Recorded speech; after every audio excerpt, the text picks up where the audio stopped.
Hello, welcome to the channel. My name's Matt. My company is Two Dirty Cops and a Tractor. A little background, I've been a cop for the past 25 years and I'm looking towards retiring, and my son's been a cop for about 4 years on the same agency, and I wanted to make a channel that we could do something together, as well as be able to put out valuable information to pay back a lot of the people that I got information from on YouTube or Rumble or wherever their channel is.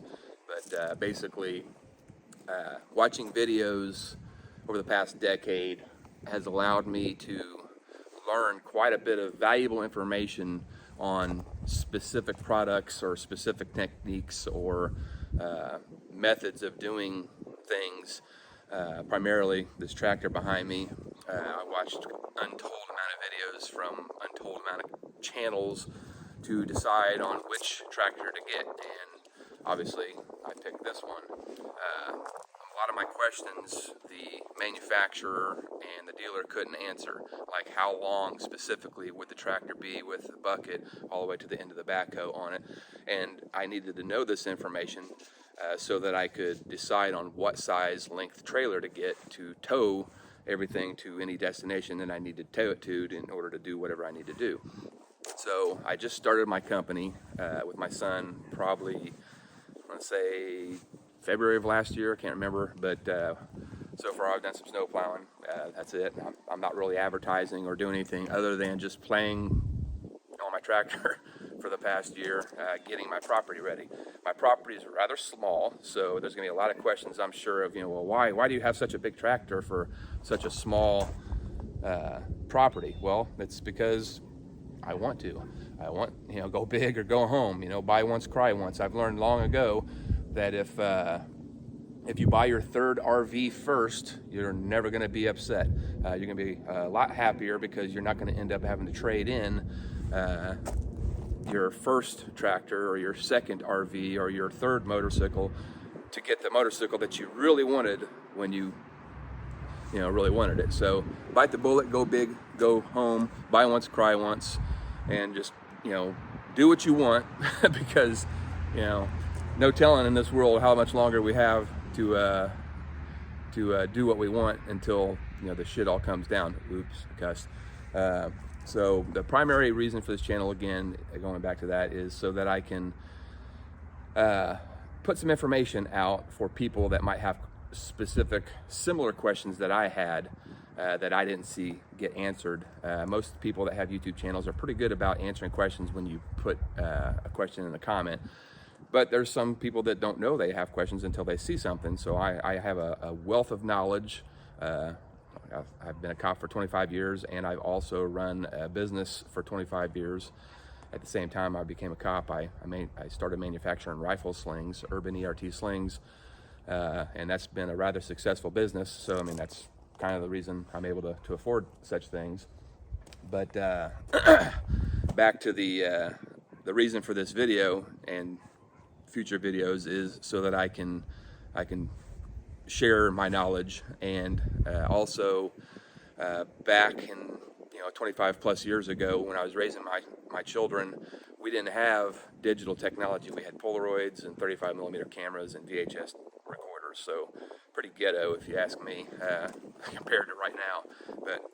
But I have the ability now to put everything on digital media and say hi to my grandchildren years or decades from now if for some reason I pass away or get killed in the line of duty before I get a chance to retire. So that's the whole point of this channel. So I hope whatever information I can put out there helps those that have questions about certain products or techniques. And I'm watching my cat do the zoomies right now. He's crazy. Another thing, if you have property, get a lot of cats. I've got 7 cats, outdoor cats, that share the common garage in the winter, but they stay outside, and I have zero mice problem. I have zero wires chewed, anything like that. So that's the first bit of knowledge I'll give you. Get cats, even if you don't like them. They will protect your property. And I've got a neighbor that lives about 2 miles to the northwest or northeast of me. and he doesn't have any outdoor cats, and he's had several issues with chewed up wires in his truck or any equipment. But in the past 16 years I've lived on this property with my anywhere from 5 to 8 cats that I have, at any given time, I have zero problems. So get cats. Back to the tractor. People might ask, why such a big tractor? Well, I have intent on doing a lot of dirt work for homeowners, gravel refurbishing with the grading scraper, moving some dirt with a box blade, backhoe. I mean, I've got a business that I started like everything at once. I just went out and bought everything. So I hope I can share my knowledge with you and give you the opportunity to ask questions so I can answer them and help you with whatever you're trying to do using my knowledge and rambling. Anyway, thanks.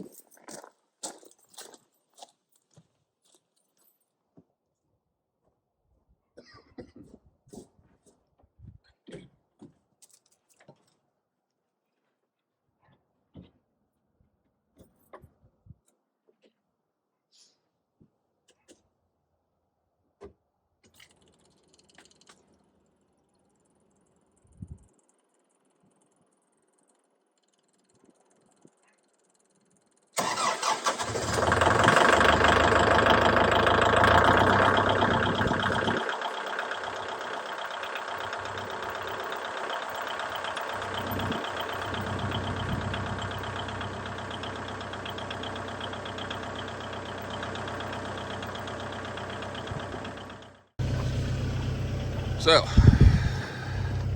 there's my range road conveyor that I got for splitting wood. For the most part, it's worked rather well. It's what I could afford at the time. It's about $3,500. The biggest problem I have with it, I need to address it, is the conveyor wants to either shuffle to the left side or the right side, depending on how it's actually sitting in the wood yard. So I've got mostly lamprey stuff.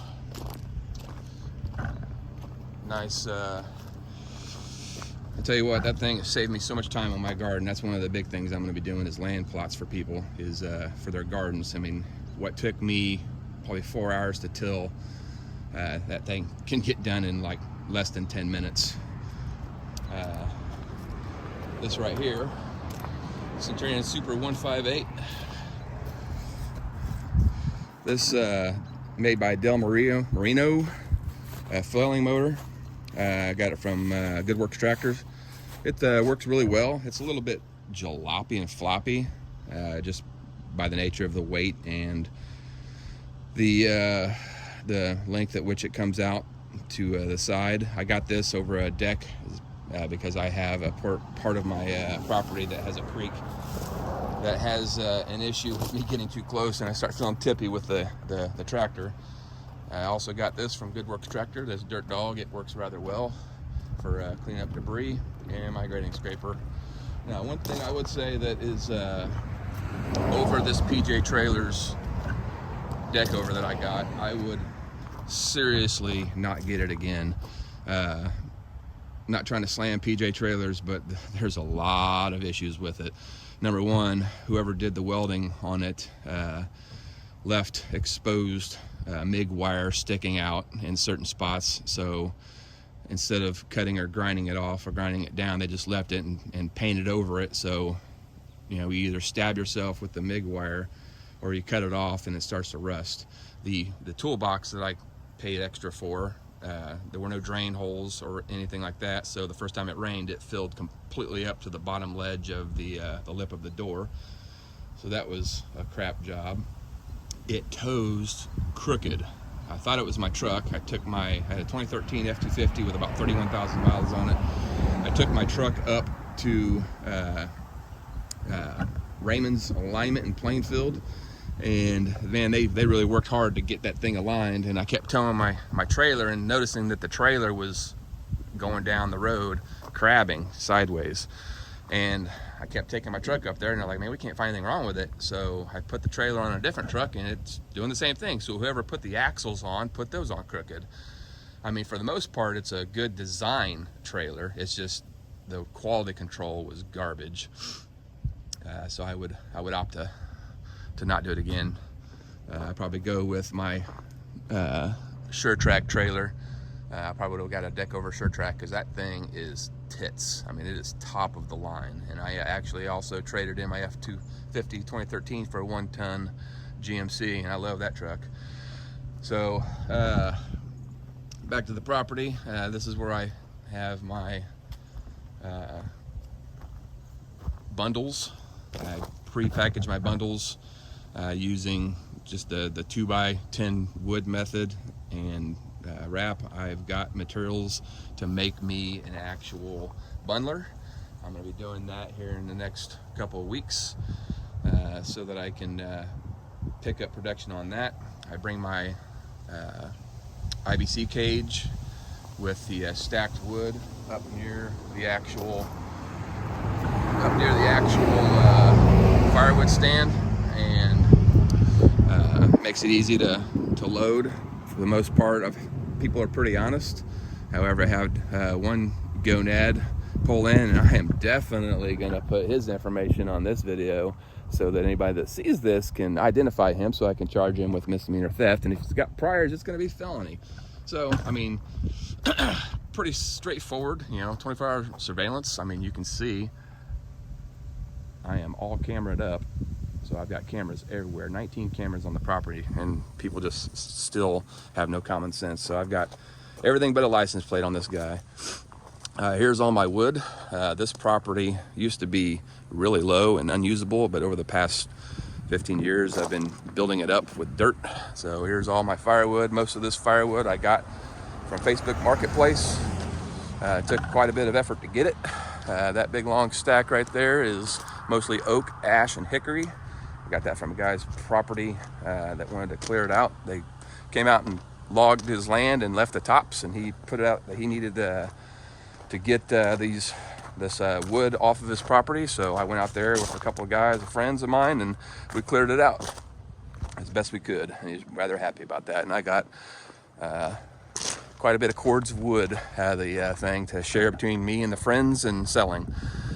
That's the front of the property where I store my pallets and empty cages. As you can see, it's been rather low. Having a little bit of issue with the owner of this third lot next to me, where for the past 15-16 years I've actually maintained it and kept it looking nice, and then COVID hit, or I should say FOVID hit, and since FOVID hit, the problem is that the property values, as everybody knows, were artificially increased to an unreasonable value, I would say. So for that property, which is pretty unusable, which is 0.65 of an acre, which would probably go for about $5,000, they're trying to sell for $32,000, and that ain't happening. It's unusable. It's basically a creek. So my project I'm going to be working on today, the reason the tractor's warming up, is I went to a material handling facility in Indy yesterday, and I picked up these commercial grade shelving units. So what I'm going to do is I'm going to assemble these. I'm going to line them up against this Connex here. It's a 40-foot long Connex, and those are heavy duty shelving units, and this is where I'm going to stack all of my implements, on the ground or on the shelving units, in order to get them out of the way, because as you can see, my property is rather small. Goes back to this little creek here.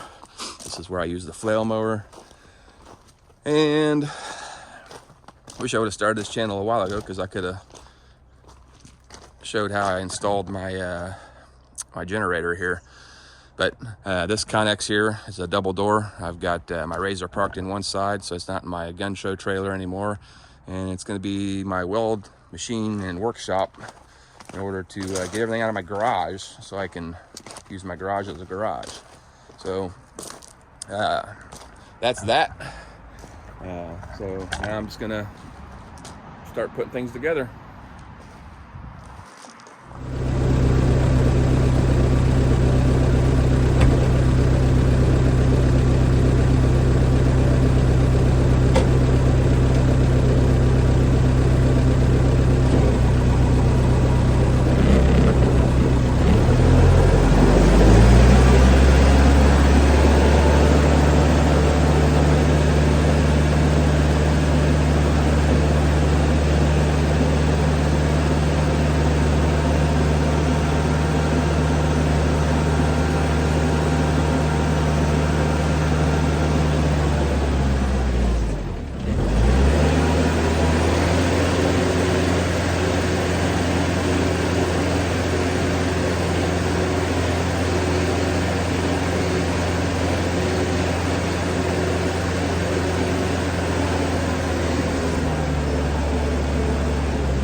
Okay.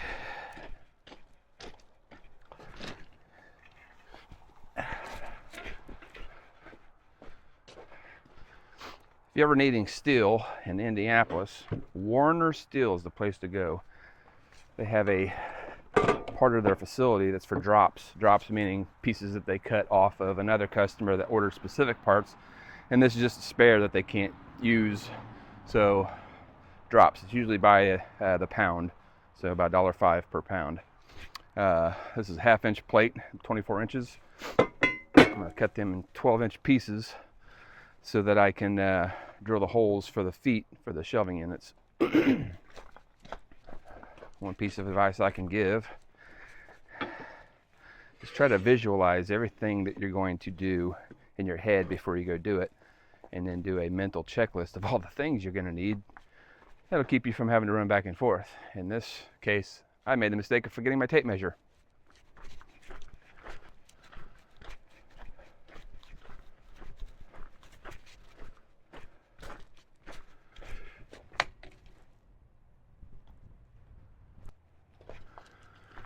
Okay. Mental checklist. Gonna cut it, gonna grind it, the corners, deburr it, drill it, bolt it. So for this stage, all I'm doing is cutting and grinding. Now, recommend leaving the mill scale on there. Mill scale's what the coating that's on it from the mill. It protects it somewhat when it's just sitting waiting to be used. Not so much protecting it from the weather, but just for sitting inside of a shop, it's going to protect it from getting rusted for the most part. Second tip I can give you, if you have to have readers,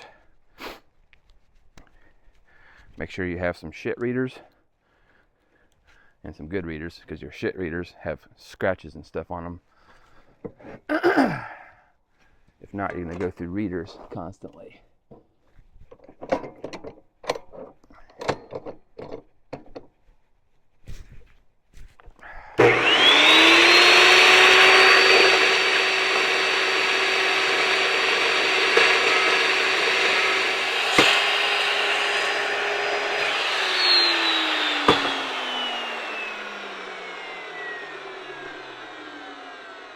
I'm not sure how long that took, maybe a couple minutes, 3 minutes, but it just cut through that 6" by, actually I think that's 3/8 inch thick.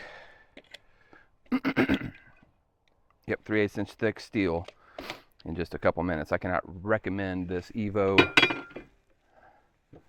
S380 Evolution 15-inch metal chop saw enough. I mean, this thing just buries through. Makes a nice, clean, perfect cut. Hey, kitty, watch out. There you go. Splendor, get.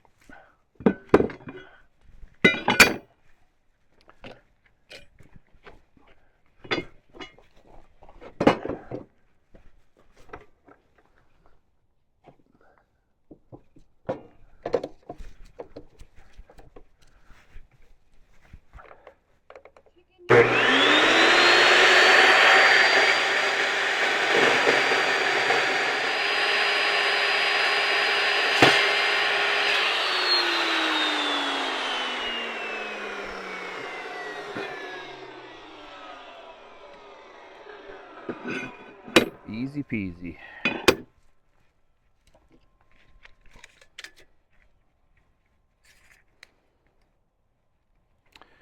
What I'm using to mark is called soapstone. If you've never used soapstone, it's by far the best thing to mark on metal.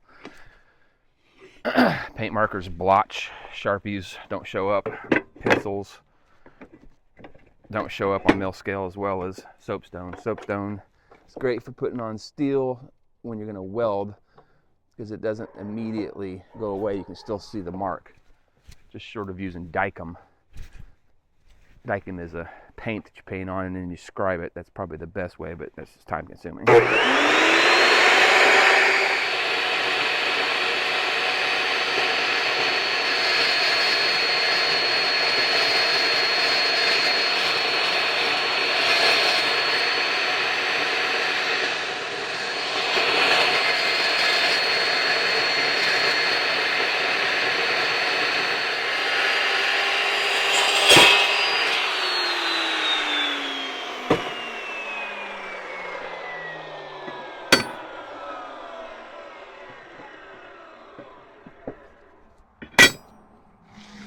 Yeah, go.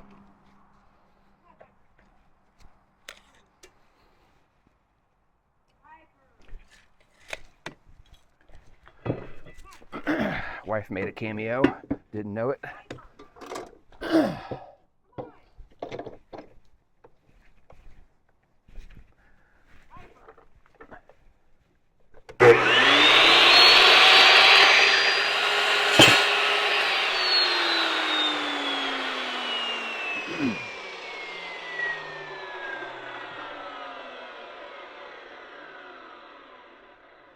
Now, if you go too quick, put too much pressure down, what you're going to do is end up eating away at the carbide tips of this saw. And I can see right now that even going as slow as I was going, I'm getting chatter and it's chipping some of the carbide bits off. So this is a relatively new blade and I've used it quite a bit. And it's basically eating the carbide tips off. And I think one of these blades costs about $70. So I mean, it's something. I mean, I was pushing down probably just the weight of my arm and just a little bit more, like curling my wrist. So the weight of my arm and curling my wrist is the amount of weight I was pushing down. And even then, it's still eating away at the carbide tips. So I would say I'm gonna need a new blade here rather soon. So the next thing I'm going to be doing is using my angle grinder to grind off the corners so I don't get any cuts because that is sharp.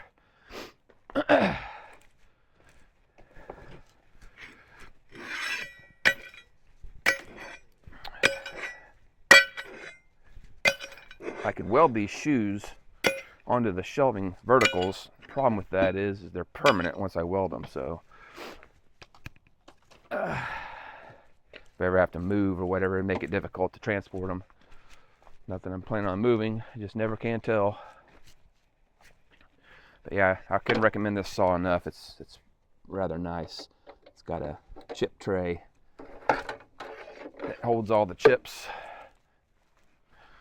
which makes it nice. So even though they're pretty much all over the place, still collects a majority of them. So, is what it is. One recommendation when dealing with metal chips is if you leave them on anything, like if you're near anything painted or like RV, truck, car, anything metal, driveway even, these things will rust immediately if they get wet. So use caution when dealing with these metal chips and leaving them on any type of surface that you don't want to rust, because they will destroy your paint job and leave rust marks in your driveway.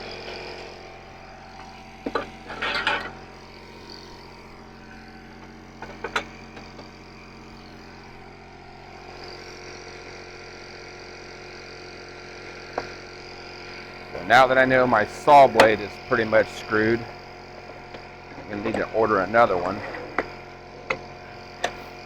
And the way things are going, I'm probably going to order 3 of them. If y'all haven't noticed, inflation in the country going to literal shit.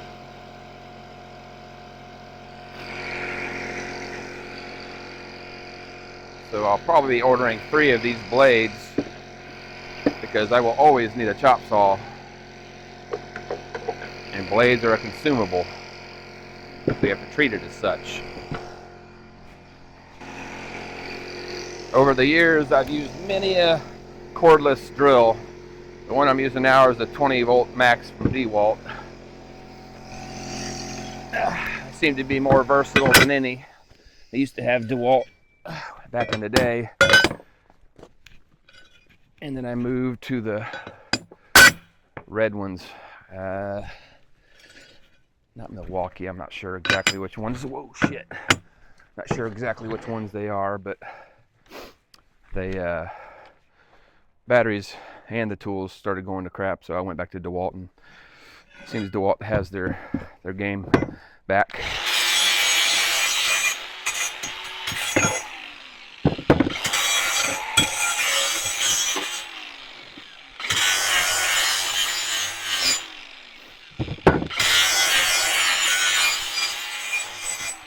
And again, I'm only knocking the edges off.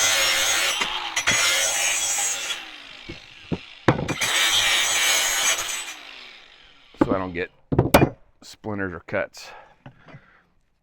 When you're doing something like this and you're blowing the actual grind dust, you need to make sure you're not doing it near your brand new truck. I'm about 15 feet away, so that should be sufficient. Wind's blowing to the east, so as long as I point it down, it should be fine. That's the first time I've seen the sun in about 3 days.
Voila.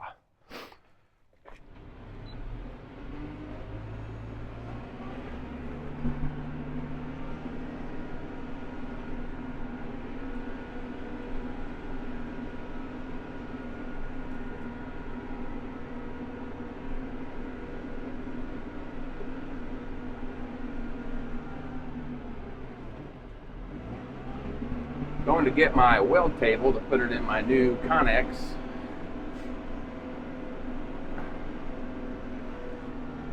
Which will allow me to weld at night and not wake my wife up when I forget to turn on the ventilation and it sets off the damn smoke detectors.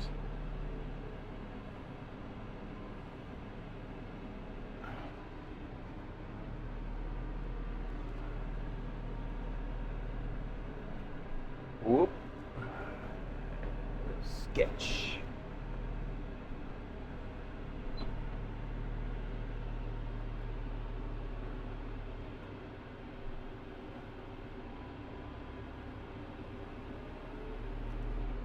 All right.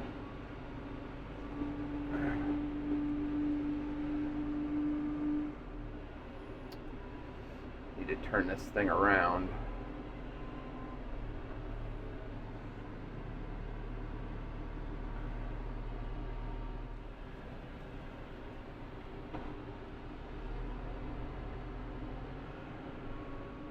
Tell you what, buying this tractor is probably the best thing I ever did.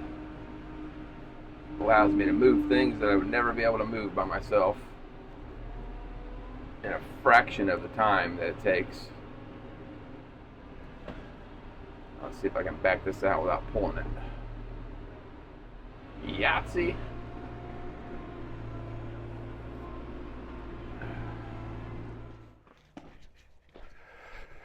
All right, no damage.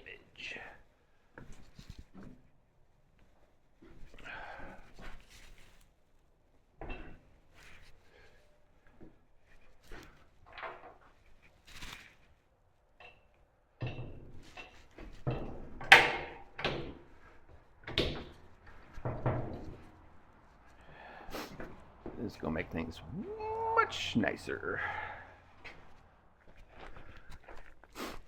Now I've had this drill press easily 15 years. I've never had a place to put it. It's always been on the floor.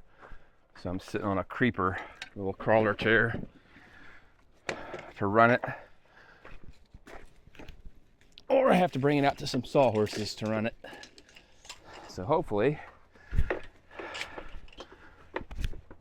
by the time my little Connex workshop is done, this bad boy will be permanently on a workbench. As of now, this is it. So, I'm gonna go mark these and then drill the holes. So the bolt holes are 1/2 inch, according to my calipers. They're approximately 3.5 inches apart. So it's a 12-inch plate. So one thing you can do is, in order to make a mark on metal and make it duplicate on other pieces of metal, use a pair of calipers to do a quick scribe. And that way you can duplicate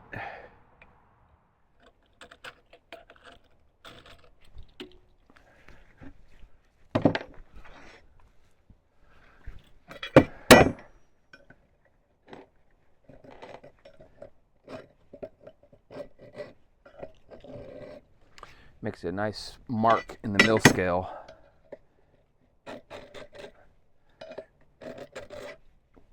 Since the holes are about 550 thousandths, obviously designed for a 1/2 inch drill bit, 1/2 inch bolt.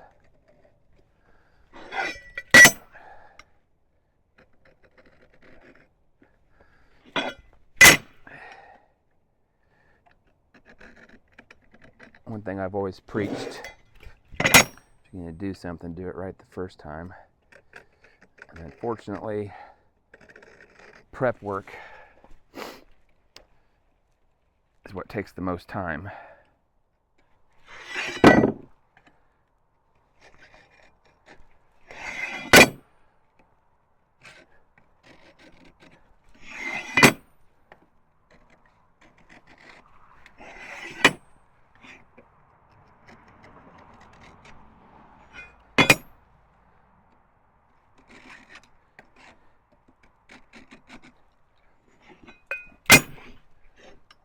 There's the sun again.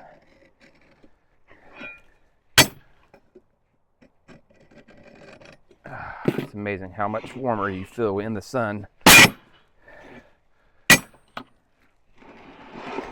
Okay.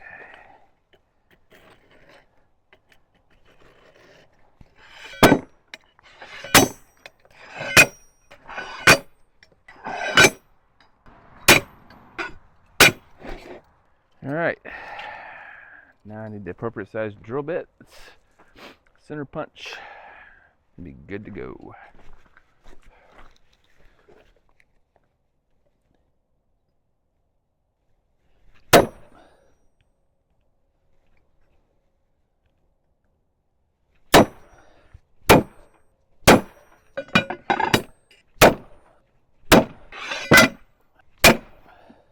The trick to get it an accurately placed hole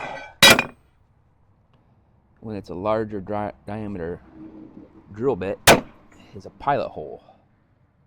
It's center punching.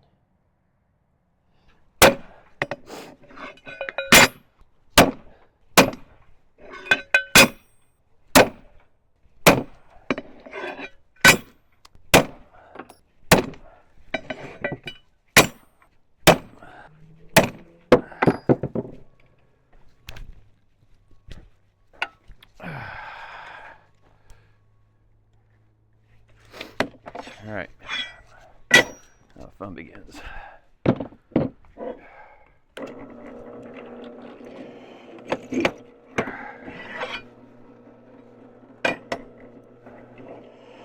One thing I recommend doing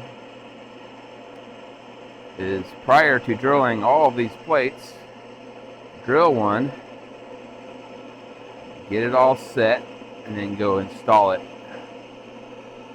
Make sure you didn't screw up somewhere along the way and you waste your time drilling all the plates.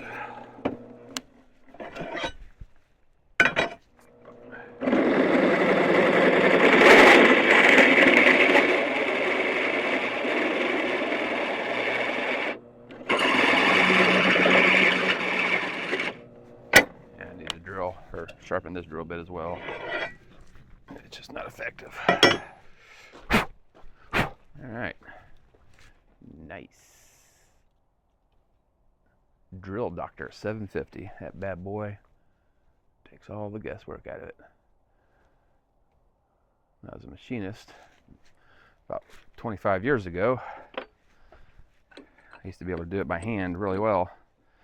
Now it's just takes too long to get the damn grinder out and put it on the bench, and with that Drill Doctor, that thing really works well.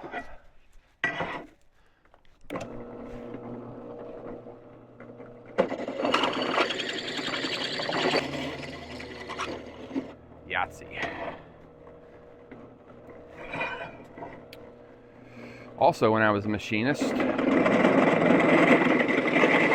had a Bridgeport with a big old metal plate on it. It was a skid plate I was making, and I had it clamped down appropriately. However, the drill bit was probably, I think, like an inch and a quarter, and it caught and it came around and just bam, it hit me in the rib cage and threw me about 5 or 6 feet. That woke me up.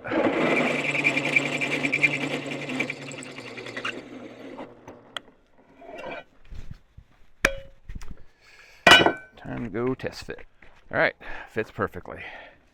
I'm going to try something that, since I got a brand new sharp bit, I'm going to see if this goes through. So self-aligns since I just sharpened it.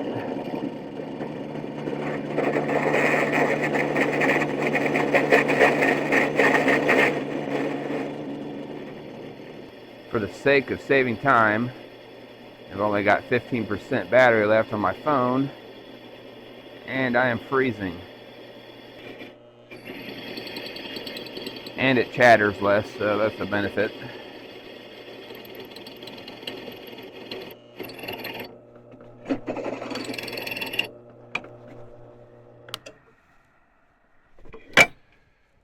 And that's the problem. It's deep. It starts binding. So I probably have to. Yeah.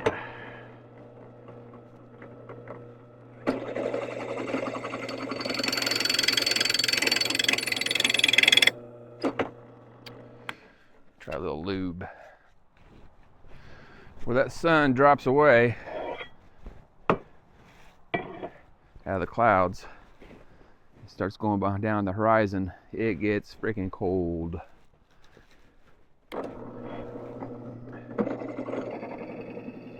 There we go.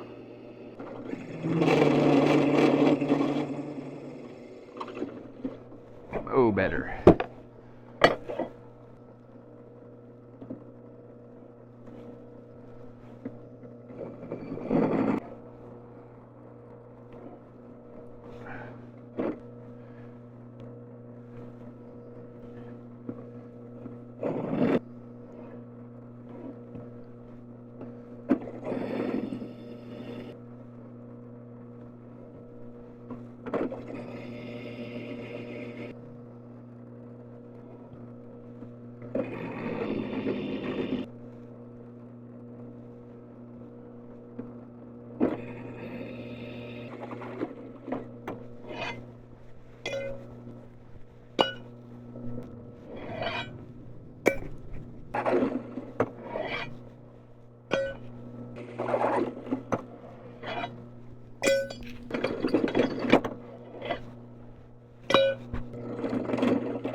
One more.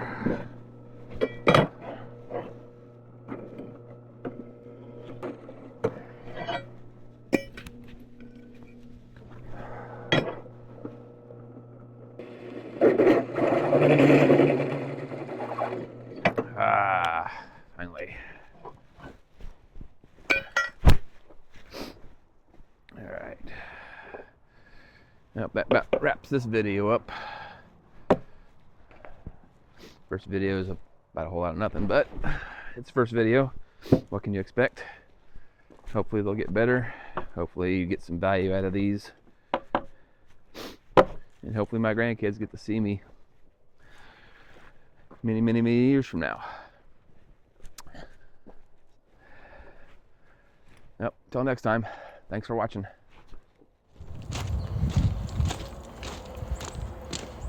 So here is the finished product.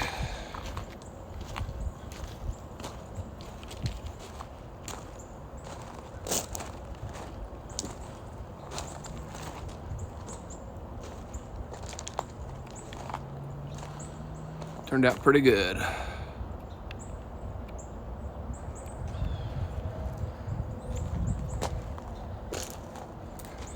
One thing I'll have to do is get some steel plates, maybe some 12 or 14 gauge to put on both ends of this one for my snow pusher, since the snow pusher guide, whatever you call them, the skids, since the skids basically push down. But I've got it about 13 inches away from the container, so in the summer we can paint the container a better looking color than that tan crap. But yeah, it turned out really well.